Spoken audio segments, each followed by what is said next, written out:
pretty one, Ulysses.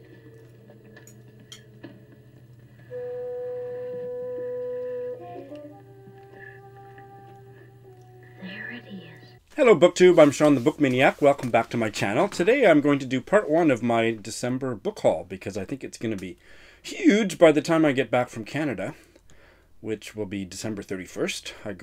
I leave Tokyo December 20th and I spend about 10 days there and tend to go nuts at the bookstores with the Boxing Day sales and whatnot at Christmas and the extra Christmas money burning a hole in my pocket. So I figured I should wrap up the haul that I've got already, because it's pretty good already. So the only one that's come in the mail, the only one I bought off the internet, let's put it that way, was this baby, As a God Might Be by Neil Griffiths.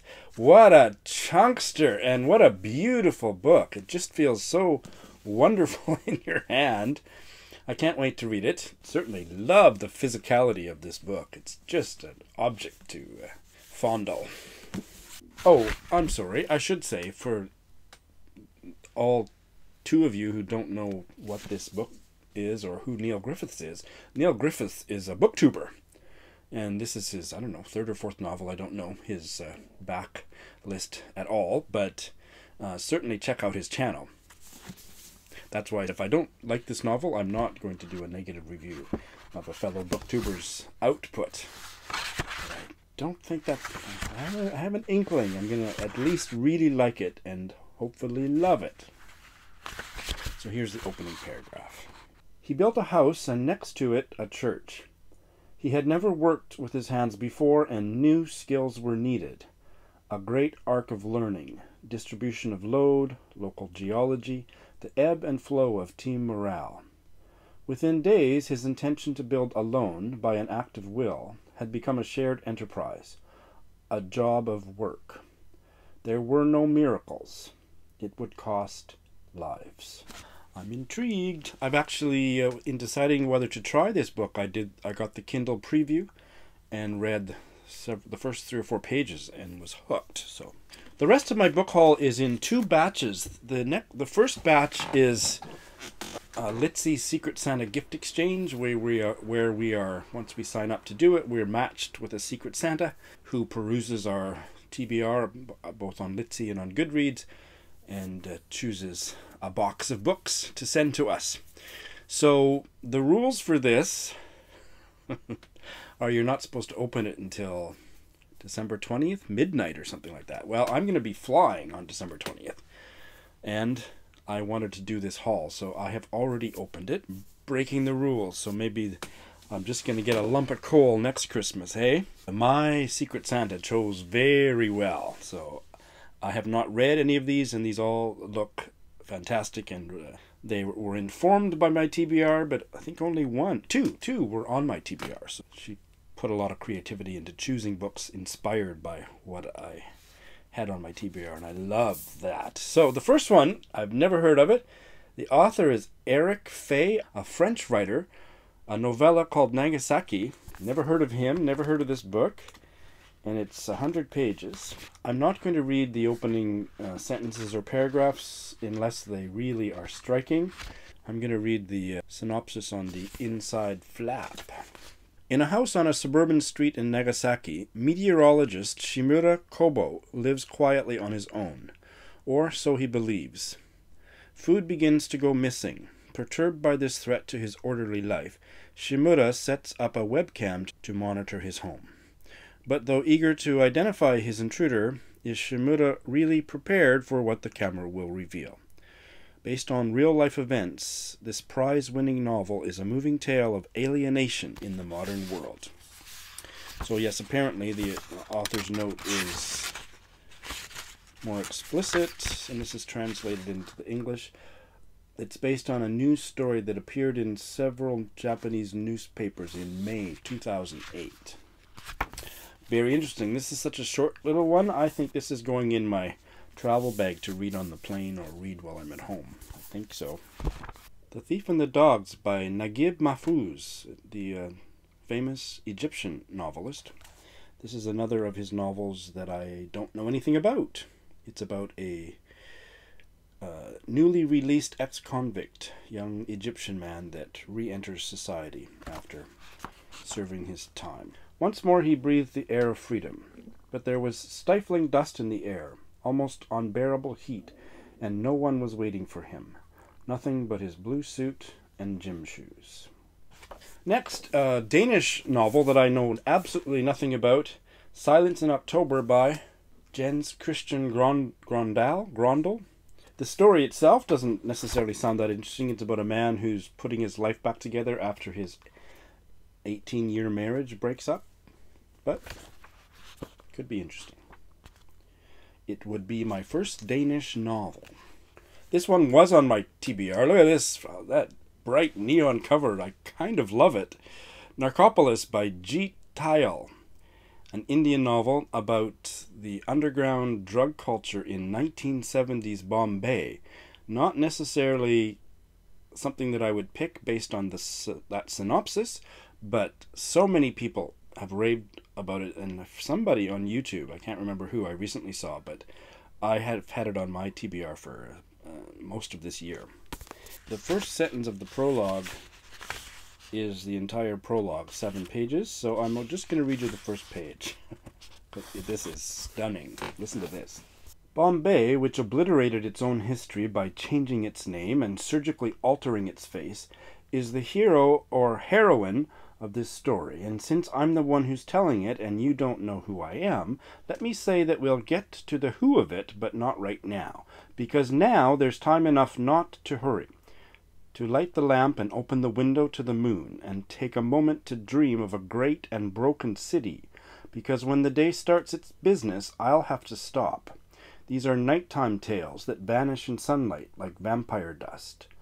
Wait now, light me up, so we do this right. Yes, hold me, steady to the lamp. Hold it, hold, good. A soft pull to start with, to draw the smoke low into the lungs. Yes, oh my. And another for the nostrils, and a little something sweet for the mouth. And now we can begin at the beginning, with the first time at Rashid's, when I stitched the blue smoke from pipe to blood to eye, and out into the blue world. And now we're getting to the who of it, and I can tell you that I, the I you're imagining at this moment, a thinking someone who's writing these words, who's arranging time in a logical, chronological sequence, someone with an overall plan, an engineer god in the machine, well, that isn't the I who's telling this story. That's the I who's being told, thinking of my first pipe at Rashid's, trawling my head for images, a face, a bit of music, or the sound of someone's voice, trying to remember what it was like, the past. But yes, that goes on for 7 pages. Wow. Next is Kent Harif, Our Souls at Night. I read his novel Plain Song earlier this year. Actually, I did it on audio. I freaking loved it. Such a beautiful writer. The kind of literary novel that really tugs on your heartstrings, or at least mine. So this is another of this will be my second novel by him, and I believe this was recently made into was it a miniseries or a movie with Jane Fonda and Robert Redford? I haven't seen it. If it's on Netflix, I might check it out, but not so sure about Jane Fonda after, what was it, Frankie and Johnny? She got very histrionic by season 2, and I couldn't finish watching the season. But anyway, but who cares about I don't care about movies and miniseries and stuff. The novel, I'm looking forward to the novel. Oh, it's about a man and a woman that have been neighbors for years. Now they're both alone. I don't know if they're both widowed or one's divorced and the other's widowed. I don't know what, but it's the kind of relationship they make. This one I'm very excited about. This is a novel from China, Fivespice Street by Can Shui. I'm interested in her because of her novel this year, and I believe the title's Frontier. I'll correct that at the bottom if I'm not remembering correctly. But I haven't read it yet, but because that novel was on my TBR, my Secret Santa found this novel. I think my Secret Santa lives in Malaysia. Anyway, she found this, and what a gorgeous hardcover. Look at that. I've got a price tag that hasn't come off, but we can fix that. But look at that. I love the cover. So this is she's a very postmodern writer, so I'm not sure how I'll get along with her stuff, but I'm curious. I'm very curious. So it's about a group of neighbors on an unnamed street. Wouldn't the street be Spice Street? Anyway, who are all gossiping about a mysterious woman called Madam X. When it comes to Madam X's age, opinions differ here on Fivespice Street. One person's guess is as good as another's. There are at least 28 points of view. At one extreme, she's about 50. For now, let's fix it at 50. At the other, she's 22. Very curious about that one. This was the other one that was on my TBR. This is a Canadian novel, Obus by Joy Kogawa. This is a classic. This is her novel about the internment of Japanese Canadians during World War II. It's based on her family's story, and I have never read it. All right, and the last part of my book haul and the second batch is also Christmas presents. Every year, one of my classes gives me a $100 gift certificate that is redeemable at any department store in Japan, and I've been teaching this class for 6 or 7 years now, and for the first several years I had trouble because there's nothing. Japanese department stores are so expensive. There's nothing in them for $100, and plus, you know, I'm a big guy. I can't find clothes that will fit me.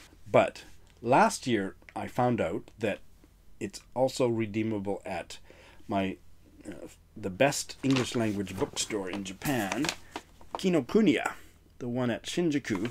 Because it's in a building that has a department store, the coupons are redeemable there. So now I look forward to this gift certificate so much because I can go buy books. So here's my $100. I think it ended up being $120 worth of books that I got the other day.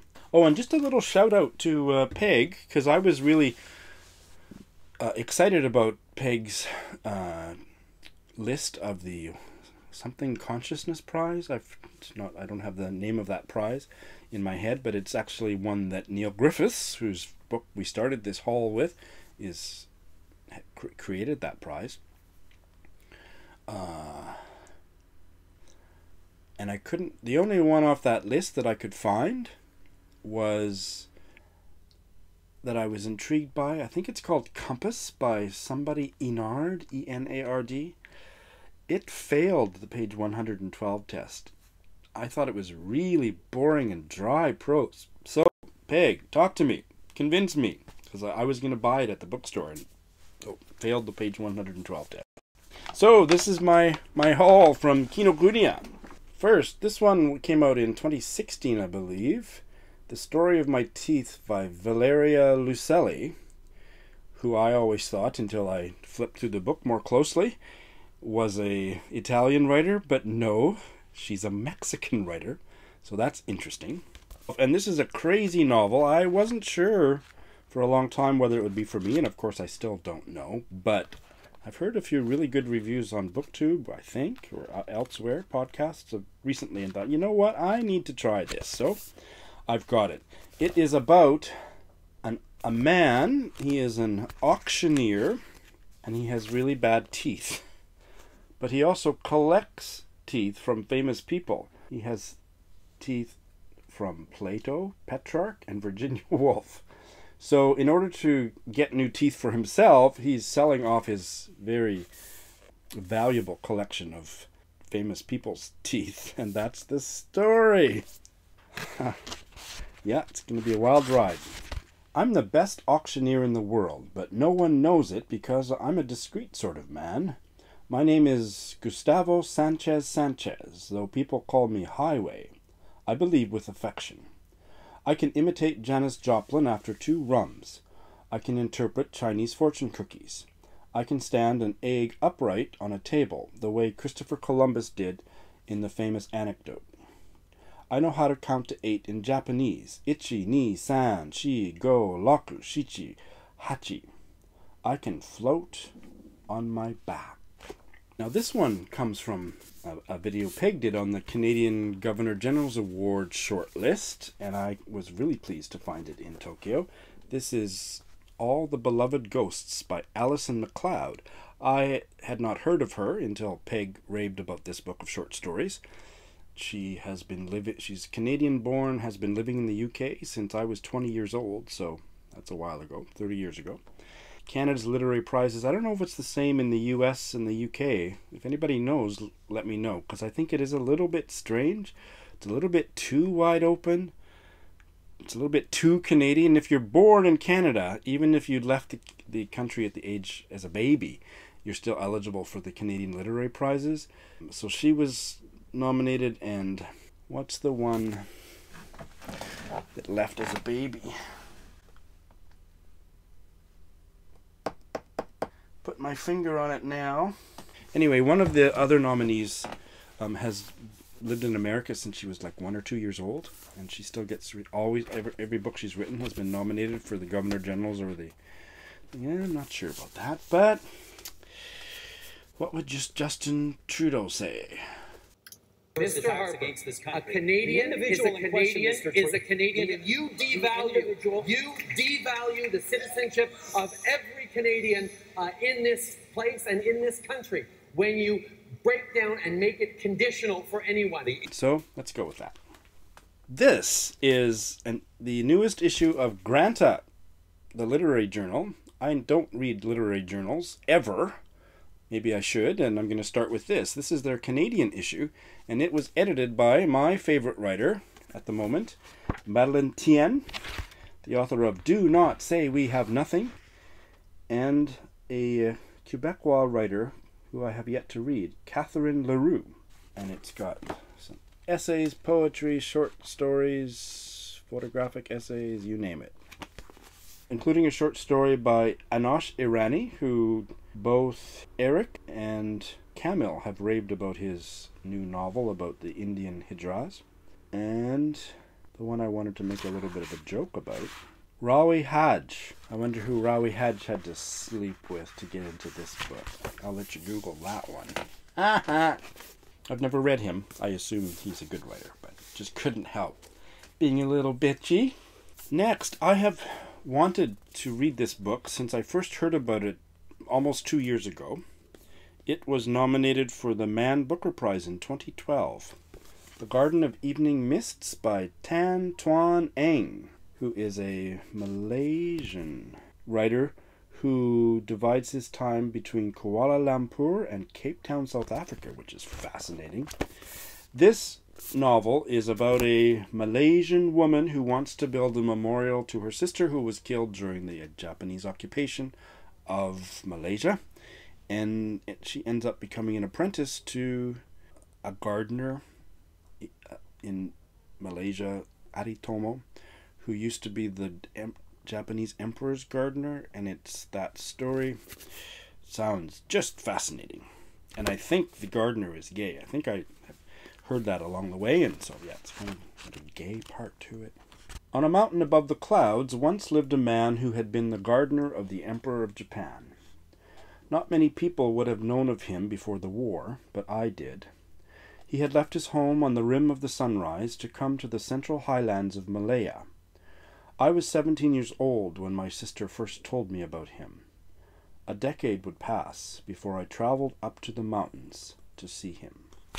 Another Chinese novel that I picked out at the bookstore, Three Sisters by Bai Feiyu. Don't know anything about Bai Feiyu, but the spine jumped out at me. I've been looking at it in that bookstore for about 3 or 4 months. Every time I browse, I look at it, and the page 112 was good, and it'd be a nice counterpart to the Makioka sisters, the Tanizaki novel from Japan.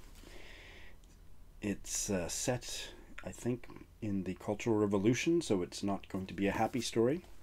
And it was the winner of the Man Asian Literary Prize, which I didn't know was a thing. I think it's probably been discontinued and been lumped into the Man Booker International Prize, but I don't know. That's just a guess, because I've never heard of the Man Asian Literary Prize. Have you?